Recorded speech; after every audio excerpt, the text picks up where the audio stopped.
cost of the US war on Iran is now at the center of a growing global and domestic dispute. Iranian Foreign Minister Abbas Araghchi has accused the Pentagon of significantly underreporting the true financial burden, claiming Washington has already spent $100 billion, far above the official estimate of $25 billion. The sharp divergence highlights a widening narrative battle over the economic consequences of the conflict.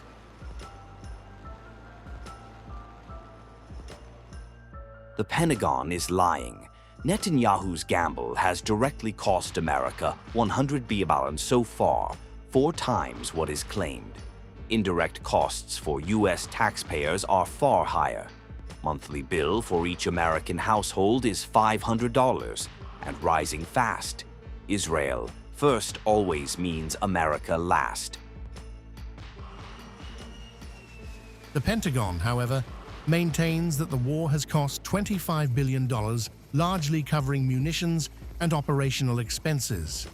But lawmakers and economists in the U.S. argue this figure excludes broader costs, ranging from infrastructure damage to long-term military commitments and economic disruption. Thank you. Mr. Hurst, drag you into the conversation here. We have not yet received from the Pentagon the costs of the war. So just for the record, we'd like to get that as soon as possible. Certainly the munitions expended, but also underreported is we've had a fair amount of equipment destroyed, including 2 C-130s with the rescue of our downed airmen. So do you have either A, a cost estimate coming to us anytime soon, or B, a specific supplemental request? Thank you for that question. So approximately at this day, we're spending about $25 billion on Operation Epic Fury. Most of that is in munitions. There's part of that it's obviously O&M and equipment replacement. We will formulate a supplemental through the White House that will come to Congress once we have a full assessment of the cost of the conflict. Sure, David. On Capitol Hill, skepticism is mounting. Several lawmakers estimate the true cost could reach between $630 billion and $1 trillion when factoring in inflation, energy shocks, and supply chain disruptions. Early figures show the war burned over $11 billion in just 6 days, raising questions about sustainability. You know what is upsetting? Incredible. You didn't even do the analysis on how much it's costing the American people. It's one thing if you said, okay, it costs the American people $5,000, but we think it's worth it.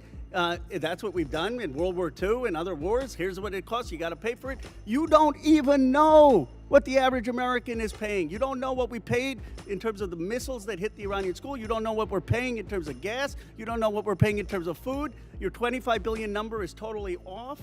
It's the incompetence. The economic impact is already visible. U.S. gas prices have surged to near 4-year highs, while oil markets remain volatile. Americans are increasingly feeling the strain, with rising costs feeding into broader inflation concerns. Politically, the fallout is intensifying. With approval ratings slipping and elections approaching, the war is shifting from a security issue to an economic liability. Amid a fragile ceasefire and stalled nuclear talks, the cost of the conflict is no longer just financial. It's shaping the next phase of U.S. policy and public sentiment.